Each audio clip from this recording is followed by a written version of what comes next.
Hello friends.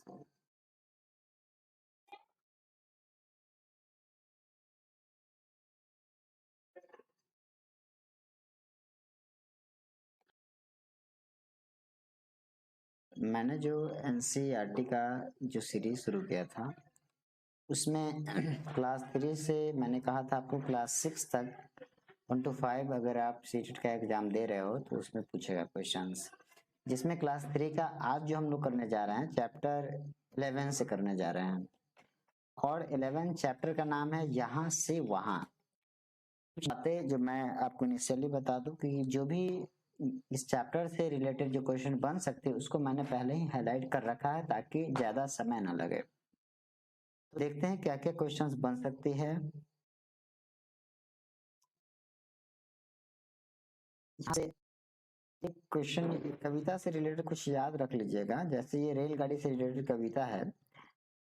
क्या है कि आओ बच्चे खेल दिखाएं छुक छुक करती रेल चलाएं, कुछ इस तरह से है, रेल से रिलेटेड है। और ये लिखा किसने है तो इसका नाम याद रखेंगे आप। ये जो लिखे हैं ये आपका हरेंद्र नाथ जी लिखे हुए हैं, तो इसको थोड़ा सा ध्यान रखेंगे। और आगे हम लोग देखते हैं यहाँ से क्वेश्चन बन सकता है।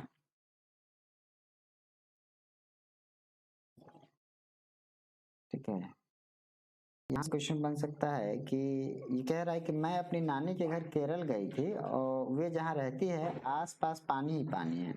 उनके घर जाने के लिए घूम कर जाते तो स्टेशन से या फिर स्टेशन से बस या फिर कार ले सकते थे, पर हम सीधे जो है नाव में गए। कुछ अजीब लगा पर अच्छा भी। देखिए कहता है कि एक यहाँ बच्ची है ना, इससे रिलेटेड आपको क्वेश्चन पूछ सकता है ना कि ये केरल की रहने वाली है, मतलब ऐसे तो नहीं पूछेगा वो कहाँ के रहने वाली है क्वेश्चन करेगा, है ना। और कहेगा ये क्वेश्चन, जैसे मान लीजिए रानी का नाम ले लेगा, किसी का भी ले लेगा कि रानी अपनी नानी के घर जाती है और वो जब नानी के घर जाती है तो आसपास उसे पानी ही पानी दिखाई देता है, बताइए वो कहाँ के रहने वाली है। ठीक है, तो इस तरह से क्वेश्चन आपके जो एग्जाम है उसमें करेगा। नेक्स्ट हम बात करते हैं, एक क्वेश्चन है जो कि शिमला से रिलेटेड है। कह रहा है कि हम लोग छुट्टियां में शिमला घूमने गए, ऊंचे ऊंचे पहाड़ों पर जब टेढ़े मेढ़े रास्तों से होकर बस चलती है तब नीचे देखकर बहुत डर लगता है। शिमला में हमें बहुत पैदल चलना पड़ता। मेरी दादी तो जल्दी ही थक जाती थी, हम उन्हें ऊंट पर बिठा देते थे और मैं तो मजे से पैदल चलता था, थकता भी नहीं था। यहाँ देखिए कुछ यहाँ से भी क्वेश्चन करेगा कि किसी बच्चा कला अगर नाम लेकर कहेगा कि वो मतलब जैसे यहाँ से दो क्वेश्चन पूछेगा। एक तो जगह से रिलेटेड पूछ रहा है कि राधा जो है वो कहाँ रहती है जहाँ पर उसे ऊंट का सहारा लेना पड़ता है ना। तो आप देख रहे हैं कि ये ऐसा जो संभव है वो शिमला में इसके बारे में बता रहा है कि शिमला में ऐसा हो रहा है। नेक्स्ट बात करते हैं, नेक्स्ट जो आपका यहाँ से भी पूछ सकता है और कुछ क्वेश्चन।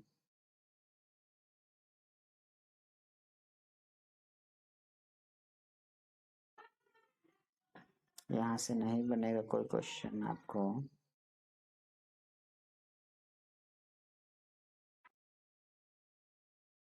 चलिए अब देखते हैं चैप्टर 12 में।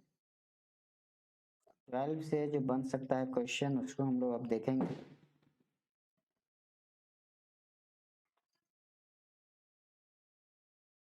देखिए क्या क्या क्वेश्चन बन सकता है इसमें। सबसे पहले कहता है कि पाठ पढ़ने से पहले यदि बच्चे को ध्यान से चित्र देखने और समझने का मौका दिया जाए तो उनमें चित्र अवलोकन का कौशल विकसित होगा।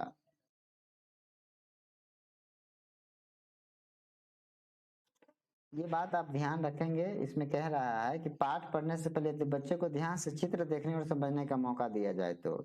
यहाँ चित्र क्या कह रहा है देखने के लिए, इसी चीज को कह रहा है देखने के लिए। तो जब बच्चे इन चीजों को देखेंगे तो उनमें क्या होगा, कह रहा है कि उनमें कुछ कौशल विकसित होगा। और वो कौशल कौन सा होगा, अवलोकन का कौशल। अवलोकन का मतलब होता है देखना, अवलोकन का मतलब होता है देखना, है ना। तो इसका कौशल जो है बच्चों में विकसित होगा, है ना। नेक्स्ट हम बात कर रहे हैं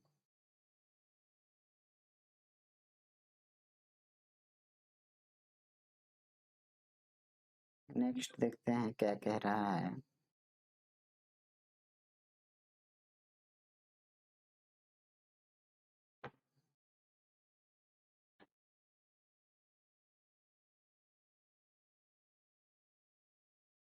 इन सब चीजों से एक भी क्वेश्चन आपका नहीं बनेगा, जहां से बनेगा मैं उसको हाईलाइट कर चुका हूं पहले ही।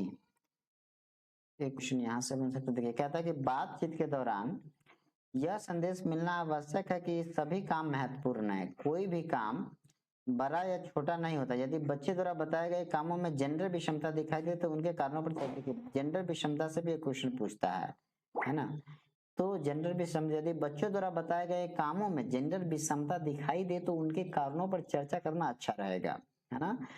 क्वेश्चन तो बनेगा नहीं, लेकिन जेंडर जो विषमता है, यहाँ से क्वेश्चन आपका पेडागोजी में 1 मार्क्स का जरूर पूछता है, तो इसको भी नोट करके रखेंगे आप। अब नेक्स्ट बात करते हैं, इससे क्वेश्चन हम नहीं है, चैप्टर 13 देखते हैं कि 13 में कौन सा क्वेश्चन बन सकता है।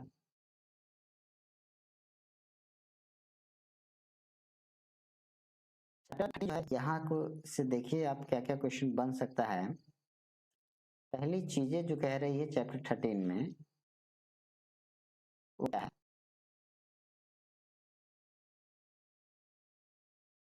देखिए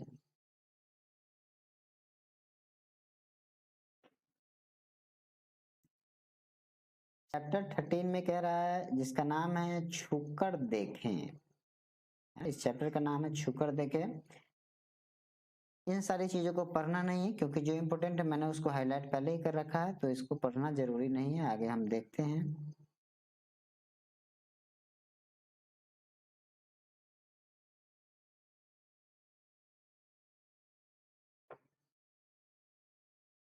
देखिए कह रहा है यहाँ पे कि स्वयं को किसी और की परिस्थिति में रखने से हम उनकी समस्याओं को बेहतर समझ पाते हैं।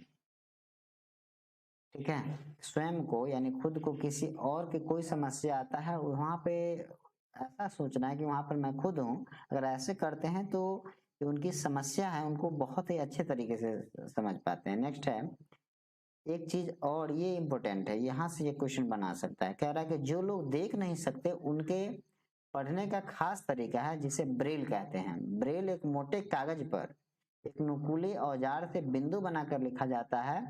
ब्रेल कागज पर हाथ फेरकर पढ़ा जाता है उस पर क्या लिखा हुआ है ना। और एक चीज याद रखिएगा, ये जो ब्रेल लिपि है, इस ब्रेल लिपि के आविष्कारक जो है वो लुइस ब्रेल है। लुइस ब्रेल है इस ब्रेल लिपि के आविष्कारक है, तो इसको भी ध्यान रखेंगे। यहाँ देखिए ब्रेल लिपि कुछ दिया हुआ, इसी तरह ये उकेरा गया है ना। अब नेक्स्ट लुइस ब्रेल के बारे में कह रहा है कि लुइस ब्रेल जो है वो फ्रांस देश के रहने वाला था। जब वो 3 साल का था तब एक दिन अपने पिता के औजारों से खेल रहा था। अचानक एक नुकीली औजार से उनकी आंखों में चोट लग गई और आंखें खराब हो गई। उसे आंखों से देखना बिल्कुल बंद हो गया। उसने पढ़ने में बहुत रुचि थी। उसने हार नहीं मानी, वो पढ़ने के लिए तरह तरह के तरकीबें सोचता रहता था। आखिर उसने ढूंढ ही लिया एक तरीका, छूकर पढ़ने का।